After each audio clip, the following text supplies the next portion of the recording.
Okay, it's no secret that the Titans have struggled to start the season. We're in round 7 and they're 0-6. The only points they've got is from the bye. But how do we fix them? That's what we're going to be trying to do today. So if you enjoyed this video, make sure you leave a like, subscribe to the channel, and leave a comment about what you think's going wrong at the Gold Coast Titans. Because look, to be honest, their roster's not all that bad. So the first thing that I've identified, just from looking at the way the Titans have played so far this season, it's probably honestly just their team list is my biggest issue with them at the moment. Play your best, play your players in their best position, especially your best players. AJ Brimson in the centres, it's not working for me. I don't think it's working for AJ as well. I don't think he's enjoying his football. The best game he's played this season was against Manly when he played fullback. Shock horror. Respectfully to Jaden Campbell, fantastic player. He's just in one of those situations where he's stuck behind another fantastic player. Like AJ Brimson's played State of Origin for Queensland for good reason too. He's a very, very good footballer, and he's just unbelievable at fullback. And I think attacking wise, he offers a bit more of a dynamic input into the attack, and defensively as well. I think he's just, to be honest, a little bit better than Jaden Campbell. Jaden Campbell's still very young, early into his career. I don't think there's because you could have him at 14, but I guess we're going to talk about that a little bit later. I do think Jaden Campbell might have to go back to reserve grade and trade there for a couple more years and just see what happens with his career. Trey Fuller on the weekend for the Dolphins killed it against the Eels. He's been playing reserve grade because he's got unbelievable players in front of him too. It's just the way it happens sometimes. I think if you're the Titans, you have to make a decision between a 26-year-old AJ Brimson who's still got 5 good years of football left in him at least, or Jaden Campbell at this stage. Just the way that it's seeming for me anyway. Other positions that just annoy me with the way that the Titans are they're set up.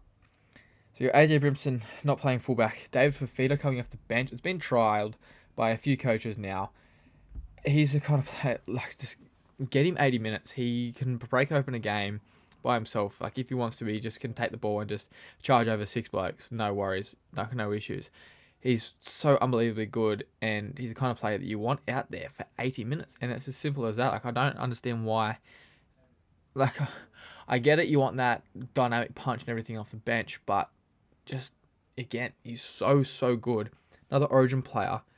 Leave him out there for as long as you can get him out there. If he starts the first 20 minutes brilliantly, your whole team can go off the back of that rather than leave him on the bench for 20 minutes. Your team's already 2 or 3 tries behind, and he's got to try and play catch-up for the rest of the squad.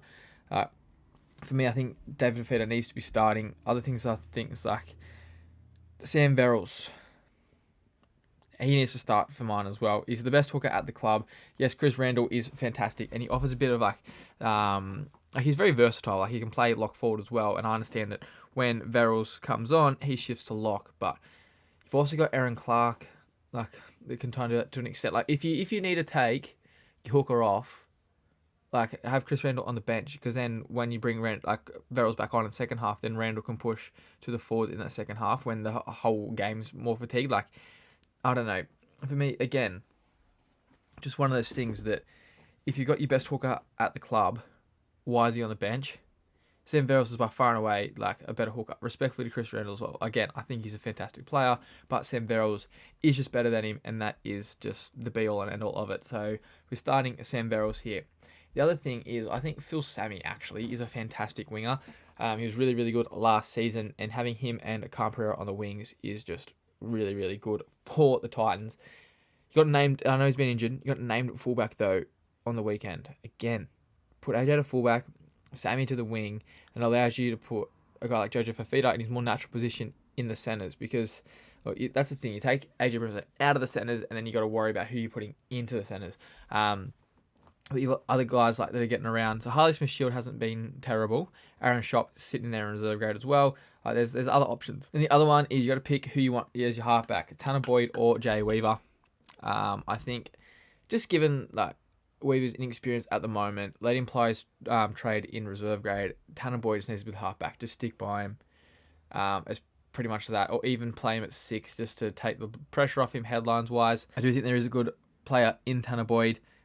He just needs to be given that chance and the belief. We've seen Tanner Boyd play some pretty good football in the NRL. I just think he needs to be have Desi put the faith in him You can see like what happens to players when the coaches put faith in them. The prime example is Jackson Ford over at the Warriors. Dragons didn't believe in him. Goes to the Warriors. Andrew Webster, who believes in him, and look at him playing, like how he's been playing this season. Fantastic. Next thing that I want to go on about is the Titans got to expand their attack a little bit. With the way that they're set up at the moment, you've got everyone's fit. You've got AJ Brimson, Jaden Campbell, Kieran Foran, Tanner Boyd, Sam Verrills, David Fafita, Bo Fermor, Khan Pereira, all in the same football side. There's no reason. There's absolutely no reason why they should be scoring as little points as they have been. Obviously, they scored 30 points this weekend against Manly. We're going to talk about the other glaring issue with them in just a moment. But like, even from watching the Dragons game, obviously, like I paid close attention to that one, given the fact that I am a Dragons fan. Yes, they were missing Kieran Foran at that stage, and it has got better. They have sort of drifted away from this a little bit, but they were just trying to barrage through the middle. And you've got all these dynamic players in these like real X factor players in the outside backs and like on edges, and they don't see any ball. And their attack's just so pedestrian. And nothing is at pace. There's no enthusiasm from these players. It's like you got to want to score. And the fact that like this barraging play can work when you've got Tino there, but he's injured for the rest of the season. That is what it is. You have to work around that. Obviously, Jamin Jolliffe has scored a couple of tries doing this kind of thing, but it's not going to work every single time. Like, there's been multiple times throughout this season where you've had Jamin Jolliffe, Aaron Clark, and, like, say, I don't know, who's another, like, oh, yeah. Like, you'd have Fodawaker, Jolliffe, and then Aaron Clark going back to back to back to try and get through the line, and then all of a sudden it's play 3. You shift a little bit, it's play 4, you shift across the other side, get shut down easy, play 5, and you got a kick. And it's like, ooh. And then their fifth play options haven't been fantastic either, given the other team the ball. I don't think any side at the moment is worried about defending their own line against the Titans for even 5 minutes at a time, just because they don't throw anything at them. Since Khan Pereira's been back in the side, he scored 4 tries in 2 games because they're actually using their dynamic weapons. And they're athletes, to be honest. Okay, the last big glaring thing for me at the Titans is their defense. Obviously, the fact that they've conceded 30 points against Manly. That they scored 30 points against Manly and then conceded 34. That's the big issue. There's absolutely no reason why you should be scoring 30 points and losing. Yes, Manly have fantastic players across the board. Really, really good attacking players. Cherry Evans, Trebojevic, Garrick, Saar. Like these absolute weapons. But you're scoring 30 points. You got to win your football games when you score 30 points. It's probably one of the highest scores ever, to be honest, and still losing the game. One of the things that I've noticed glaringly, and he did it when he was Desi. So I'm talking about when he said he, like when I'm talking about he did it when he was at Manly. The defensive structure he has for his outside backs, they get up, they pause, so they're all like planted, and then like turn their backs and sort of like try and push the team to the sideline. What that does, number one, is just afford the opposition so many yards on their backline plays. Like if a team does that when on that 40, next play the ball is at the 10-meter line. They give up so much yardage.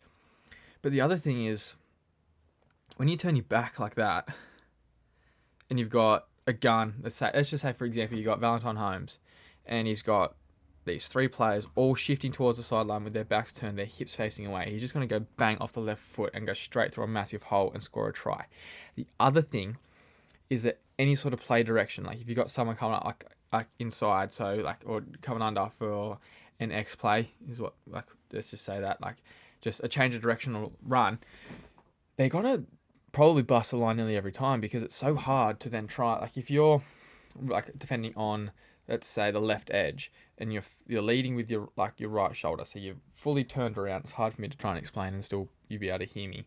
But like say we're like this, and then you've got someone coming on the other side, and you've all of a sudden got to turn back around. It doesn't make sense. And maybe it worked when he was at the Bulldogs or when he was first at Manly or something. Like maybe that was his defensive structure then, but it's definitely not working nowadays. Like you got to push up and in. If they're going to score on the outside to get around you, so be it.